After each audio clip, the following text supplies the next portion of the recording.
Most agents are not losing deals because the client had an objection. They're losing deals because the objection exposed them. The second a seller says your commission is too high, they start defending. The second a buyer says, we want to wait, they start explaining. The second someone says, we want to think about it, they disappear into follow-up mode. That's not sales. That is panic with a real estate license, and it's costing you money. Every vague objection you accept becomes a follow-up you have to chase. Every commission objection you handle poorly costs you margin. Every pricing objection you avoid becomes a stale listing. This isn't theory, folks. This is income. This is dollars. I've been selling homes since 2002. I've sold over 1,000 homes, and I'm still actively selling real estate. I'm not just a coach who hasn't sold homes in 3 decades like most of the circuit right now. I'm on appointments every single week and day, handling objections just like you are. And after more than 20 years in the business, here's what I know. The best agents are not objection-free.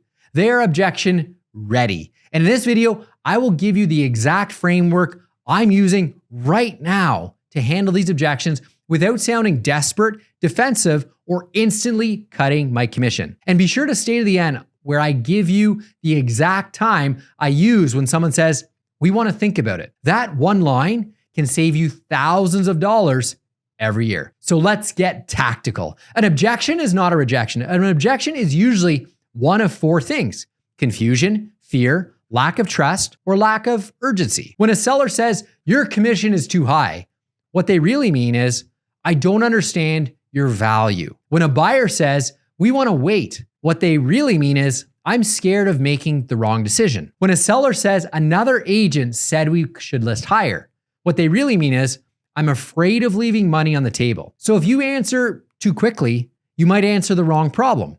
Here's the framework: pause, clarify, isolate, answer, close. So that's it, 5 steps. You pause, that keeps you from panicking. You clarify, that keeps you from answering the wrong problem. You isolate it, which keeps you from chasing 5 other objections. You answer it, which then gives the client confidence, and then you close it, which moves the deal forward. And by the way, quickly, I'm currently building a private community for residential real estate agents just like you, who want to scale without burning out. If you want more time back, better systems, and a predictable business year over year, instead of this crazy feast or famine cycle that a lot of agents feel are in, I'll drop a link below. No pressure, just something I'm building for agents who want to work smarter, not longer. All right, back at it. Step number 2, pause. When someone gives you an objection, don't just jump in. Pause. Let it breathe. You need to be calm, because the second you look nervous, they know they hit something. Here's the wrong way.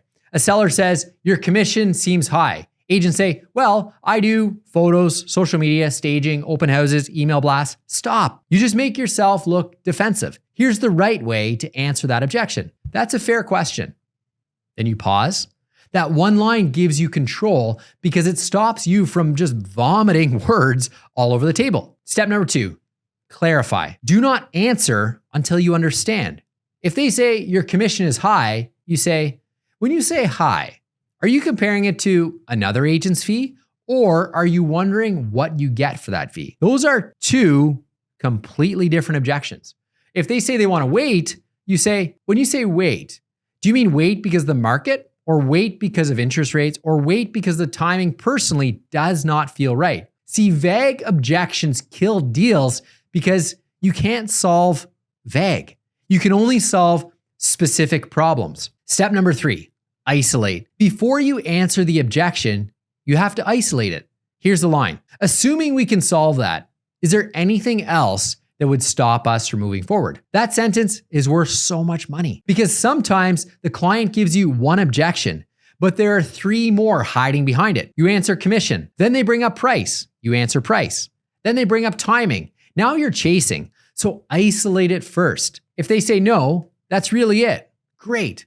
Now solve that. If they say, we're also not sure about the price, great. Now you know that fee was not the only issue. It was also the price. Step number 4, answer. Now, and only now, do you answer the actual objection they have. Let's hit the big objections.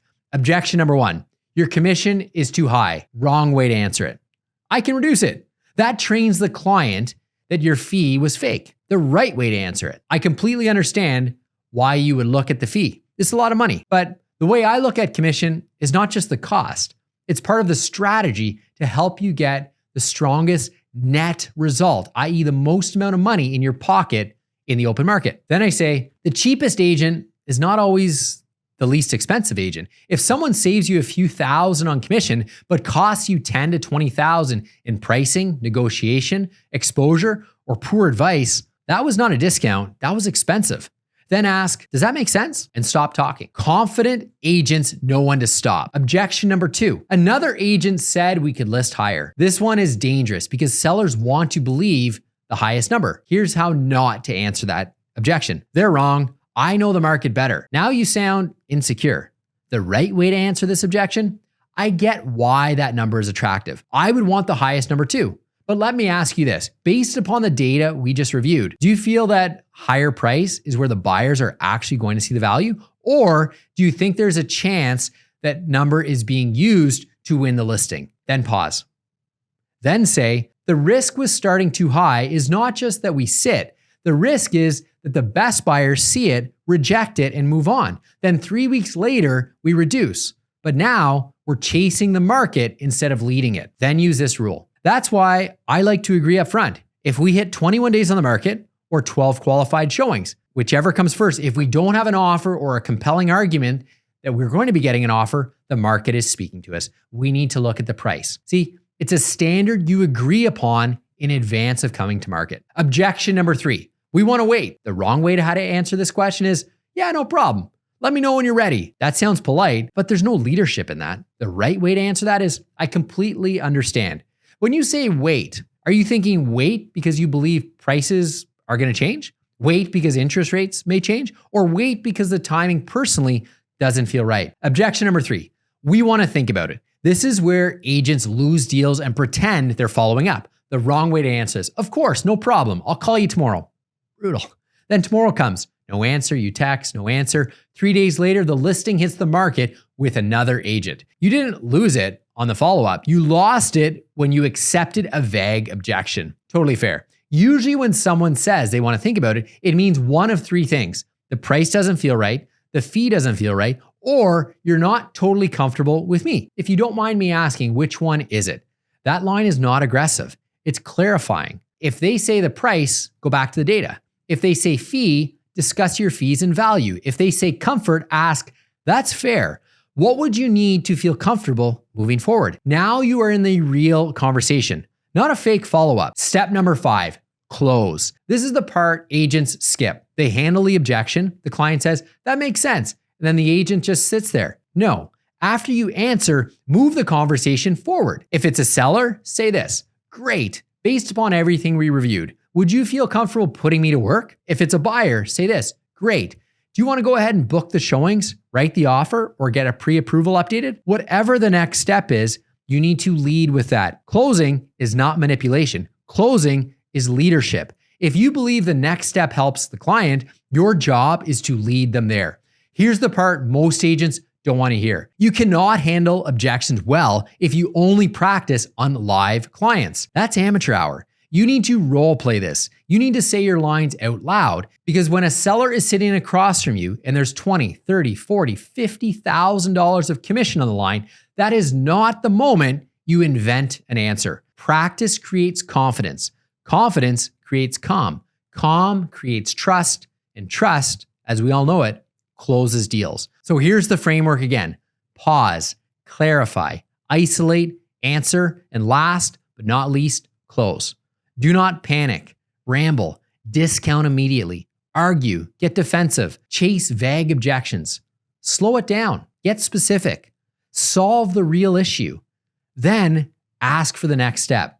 That is how professionals handle objections. And if you want to get even sharper on the listing side, you gotta watch my next video right here.